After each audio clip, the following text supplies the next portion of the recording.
Olá, este é o CNN Money, o podcast que te ajuda a tomar as melhores decisões. Hoje é dia 3 de maio, terça-feira. Vamos juntos te atualizar, eu, Muriel Porfírio, sobre as principais notícias do cenário econômico no Brasil e no mundo, começando então pelos mercados. Então hoje, os futuros americanos abriram o dia perto da estabilidade, entre uma leve queda, depois leve alta, um pouquinho voláteis também, mas vale falar que o que está pesando no mercado é mais do mesmo. Temor sobre inflação pressionada, temor sobre aumento de juros globais. E esse temor sobre aumento de juros ganhou um elemento a mais, porque a Austrália elevou seus juros em 0,25 ponto percentual, uma alta que não era esperada pelo mercado, também dobrou as suas projeções de inflação e também reforçou, então, essa percepção de que a inflação está subindo muito no mundo todo, os bancos centrais vão ter que ser duros com juros, elevar juros, e isso também aumenta o temor de uma recessão no mundo e nas principais economias do mundo, com bancos, inclusive a gente já falou aqui, citando riscos, inclusive, de que os Estados Unidos, a maior economia do mundo, entre em uma recessão a partir de 2023. E esse é um ponto também que está em destaque no mercado nessa semana, claro,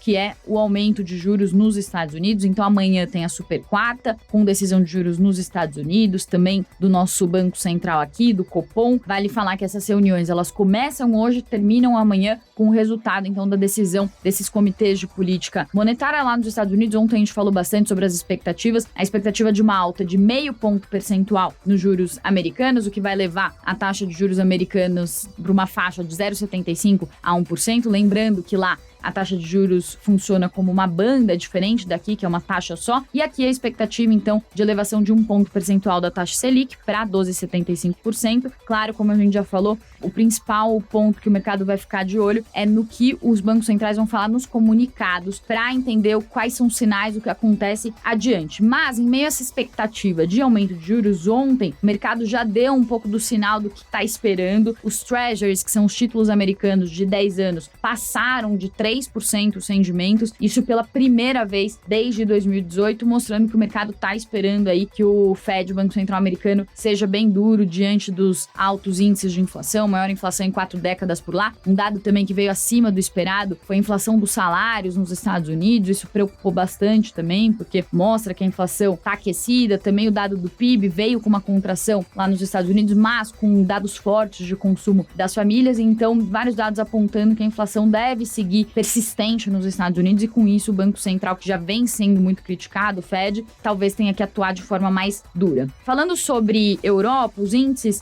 estavam abrindo em alta, a maioria deles, puxados pelos balanços positivos de empresas. O grande destaque foi o balanço da BP, da British Petroleum, que reportou o maior lucro em mais de uma década e ainda anunciou uma recompra grande de ações. Sempre que as empresas anunciam recompra de ações, elas mostram que estão confiantes no futuro dos próprios negócios. As ações estavam subindo, impulsionando os índices na Europa. Os bancos também estavam puxando essas altas. Os bancos estão sendo favorecidos, claro, por essa perspectiva de aumento de juros. Eles ganham com esse aumento de juros, então também estavam puxando as ações lá na Europa. Interessante também notar um fato curioso sobre mercado europeu. Ontem as ações tiveram um mini crash depois de uma ordem de venda que foi dada errada por um funcionário do Citigroup. O Citigroup confirmou essa informação à Reuters, e aí agora, então, pela manhã de terça-feira, as ações estavam se estabilizando, mas tiveram um mini crash, como eles chamaram no mercado ontem, por causa dessa ordem errada. Vira e mexe tem essas notícias aí curiosas que acontecem no mercado. Bom, o mercado fica de olho também em um possível novo embargo da União Europeia ao petróleo russo. Isso também é um assunto que vem chamando muita atenção. Os países europeus têm uma dependência energética muito grande da Rússia.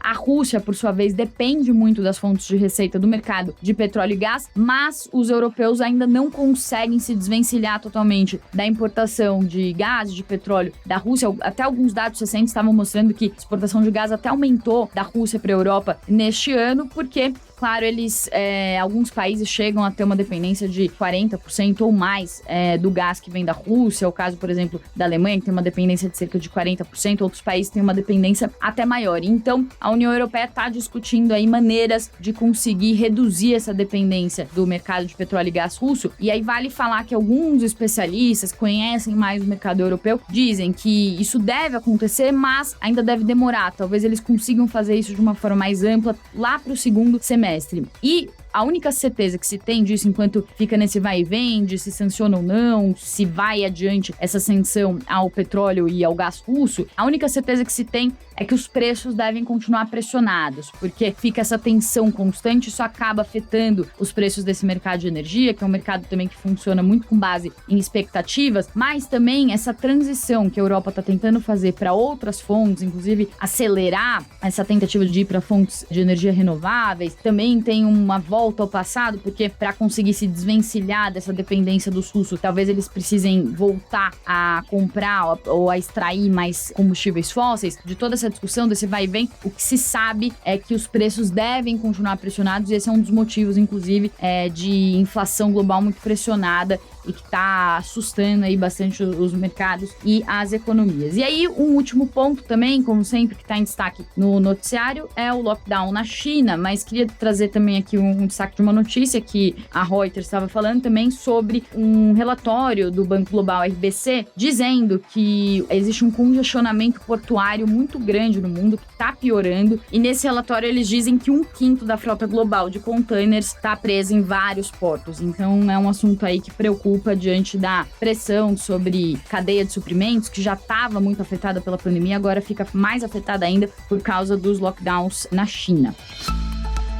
Mudando de assunto, um outro destaque do Money de hoje é uma pesquisa exclusiva que foi divulgada pela Bracel, que é a associação que representa os comercializadores de energia, sobre o mercado livre de energia. Então, esse levantamento mostrou que o mercado livre de energia bateu um recorde no ano passado de faturamento. O faturamento chegou a 162 bilhões de reais, um aumento de 33% sobre os 122 bi que foram faturados em 2020. E o setor também aumentou a sua participação, passou de uma participação de 32% para 34% de toda a eletricidade consumida no país. Então, vale falar um pouco sobre esse mercado de energia, porque, segundo os dados também da Bracel, o custo de energia desse mercado é 27% menor do que o custo do mercado regulado, isso segundo dados de março. E aí, eu estava conversando com o Luiz Barata, que é ex-diretor do ONS, ex-presidente da Câmara de Comercialização de Energia Elétrica, muito experiente no setor, e ele explicou que os custos no mercado de energia livre são menores, porque no mercado regulado, os consumidores eles têm que arcar com custos que não existem no mercado livre. Então, no mercado regulado, por exemplo, na pandemia, o governo deu empréstimos para as distribuidoras para fazer frente à crise, os impactos da pandemia, e agora, por exemplo, os consumidores do mercado regulado têm que fazer o pagamento desse empréstimo dentro das suas contas de luz. Um segundo ponto também é que o mercado livre ele é formado basicamente por energias renováveis, por energia solar e eólica, que são fontes de energia mais baratas do que as hidrelétricas e térmicas, que abastecem o mercado regulado. E o terceiro ponto, que é o mais importante, que deixa muito clara a diferença entre mercado regulado e mercado livre, é que no mercado regulado é o Ministério de Minas e Energia que define quais são as fontes de energia que as distribuidoras podem acessar, isso via leilões que são realizados pela ANEEL, que é a reguladora do setor, e aí só depois disso, desses leilões,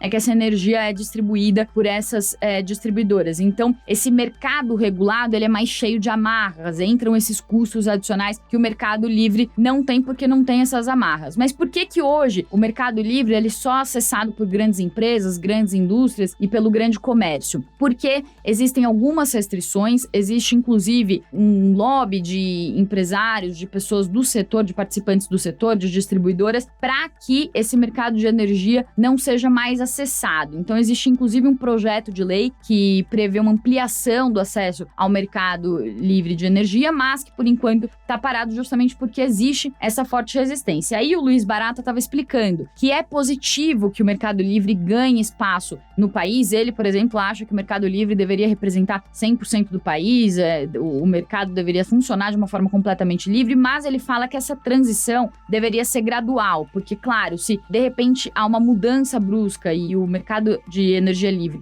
é liberado totalmente, ele não daria conta hoje, no seu estágio atual, de abastecer todo o mercado de energia. As distribuidoras que já têm contratos acertados para fornecer energia passariam por dificuldades, e essas dificuldades também poderiam fazer, no limite, por exemplo, essas distribuidoras terem prejuízo e elas não conseguiriam abastecer o mercado da forma como abastecem hoje. Isso poderia provocar uma crise de desabastecimento. Então, o que ele fala é que tem que haver uma transição gradual desse mercado, do mercado regulado, para esse mercado de energia livre, que ele falou que tem um potencial aí para crescer, que pode crescer ainda mais aqui no país. É um assunto que desperta atenção, principalmente nesse momento em que os custos da energia estão subindo muito, diante desse fato aí que eu falei, de que os custos no mercado de energia livre são 27% menores do que no mercado de energia regulado. Mas como tudo, existe sempre, né, para mexer em algumas regulações, para mexer em alguns modus operandi, existe, claro, sempre uma resistência quanto a isso. Bom, falei bastante e vou introduzir a Muri só agora, porque eu quis seguir na linha mais ou menos de mercados, Mercado Livre, e agora a Muriel vai trazer então pra gente um panorama sobre as notícias aqui do Brasil. Olá, os ouvintes do CNN Money. A gente separou algumas notícias importantes, um pouco mais locais, específicas para quem mora aqui no Brasil. E quando a gente fala que a pessoa mora no Brasil, a gente precisa falar, claro, sobre o preço da gasolina. Subiu aproximadamente 10%, isso só nos primeiros meses desse ano. Segundo o levantamento feito pela CNN, o litro do combustível saltou de quase 6,60 para 7,28, isso no período entre 2 de janeiro e 3 de abril. Os dados são da ANP, Agência Nacional de Petróleo, Gás Natural e Biocombustíveis, tudo isso compilado pela CNN. E na prática, esse levantamento mostra que atualmente encher o tanque do carro aqui no Brasil ficou R$30 mais caro se a gente comparar com o início de 2022. E se a gente comparar com o período dos últimos 12 meses, o valor mais do que triplica. Foi R$100 a mais para poder encher o tanque. Ou seja, desde janeiro subiu R$30 para poder encher o tanque com gasolina, mas em 12 meses esse valor triplicou, mais do que triplicou. Ficou R$100 a mais para poder colocar gasolina no seu carro. Esse cálculo feito pela CNN levou em conta um carro popular que comporta aí 40 litros de gasolina. E um recado para quem coloca o combustível no seu carro, porque os postos de combustíveis têm até sábado, esse sábado dessa semana, para alterar a forma de apresentar os preços aos consumidores. Pois é, viu? Não vão ser mais aquelas 3 casas decimais depois da vírgula que confundem tanta gente. A determinação é da ANP e, claro, o objetivo dessa mudança é deixar o preço do combustível mais preciso, mais claro para o consumidor, além de estar também alinhado com a expressão numérica da moeda brasileira. Outra notícia dessa terça-feira é a retomada da greve dos servidores do Banco Central. A gente lembra que essa greve tinha sido paralisada na semana passada, tanto que teve o boletim Focus do Banco Central, mas agora sim tudo volta a parar novamente. Mas, segundo o Banco Central, os serviços essenciais vão ser mantidos, mas pode haver algumas suspensões, viu? Ou também interrupções no atendimento ao público, na distribuição do meio circulante, prestação de informações ao sistema financeiro, a manutenção de informática da instituição e acesso dos bancos a alguns sistemas de informação. O que está garantido por enquanto são serviços básicos, como, por exemplo, o Pix. Esse continua funcionando normalmente.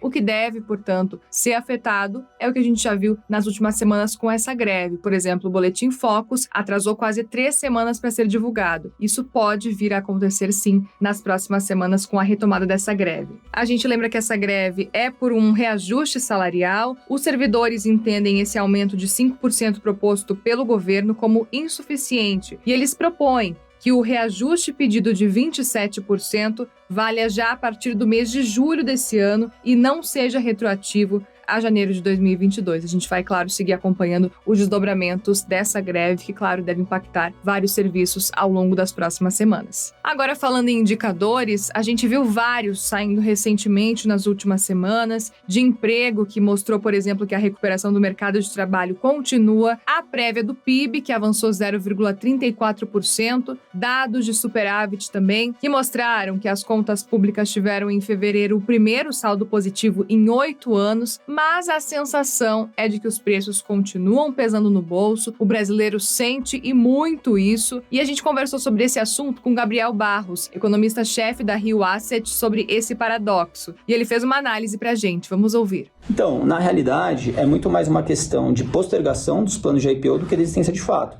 Olhando o cenário global, Estados Unidos com aumento de taxa de juros, a questão do conflito na Europa, China desacelerando e no mercado doméstico, juros em patamar elevado, inflação ainda elevada em um ano eleitoral, é natural que as empresas recuem um pouco e aguardem o melhor momento. Mas tem diversas companhias prontas para acessar o mercado no curto e médio prazo. É só uma questão de acertar o melhor momento. Mas um dado importante que sai nessa terça-feira, dado da indústria, a gente está gravando antes desse dado, mas amanhã a gente traz, então, um resumo do que deve acontecer. Mas gostei muito dessa análise do Gabriel Barros, que ele fala, então, que o primeiro trimestre, esses dados, de forma geral, eles ainda estão embalados, então, pela recuperação da economia, reabertura das atividades, pós-pandemia. Então, tem uma retomada que vem também muito por causa de uma base fraca. Então, a grande realidade das coisas deve transparecer mais no segundo semestre. E aí, no segundo semestre, tem esse desafio aí adicional, com o aumento de juros batendo mais forte na economia. Ele mesmo já trouxe até um levantamento que a gente destacou aqui no CNN Money, mostrando que o efeito da alta da Selic, dos cerca de 2% para cerca de 11% que estão agora, né? Ele só é sentido por completo depois de 9 meses. Então, o impacto na economia, tanto por um lado para conter preços, mas por outro, também esfriando a economia, ainda não está sendo totalmente sentido, deve ser mais sentido lá para o segundo semestre, começo de 2023. Então, o Boletim Focus até trouxe que a perspectiva é de uma alta de 0,7% da economia nesse ano, e ele acha que é uma expectativa razoável aí para o que deve acontecer com a economia neste ano. Então, um crescimento aí bem moderado, né, perto de 1%, abaixo de 1%, em linha também com o resto do mundo que está desacelerando por causa de inflação muito pressionada, juros subindo, situação de guerra vindo depois de pandemia, todo esse combo que a gente vem falando bastante por aqui. E o CNN Money fica por aqui nessa terça-feira. Agradeço demais a companhia de todos vocês. Desejo a todos uma ótima terça e amanhã tem mais. Tchau!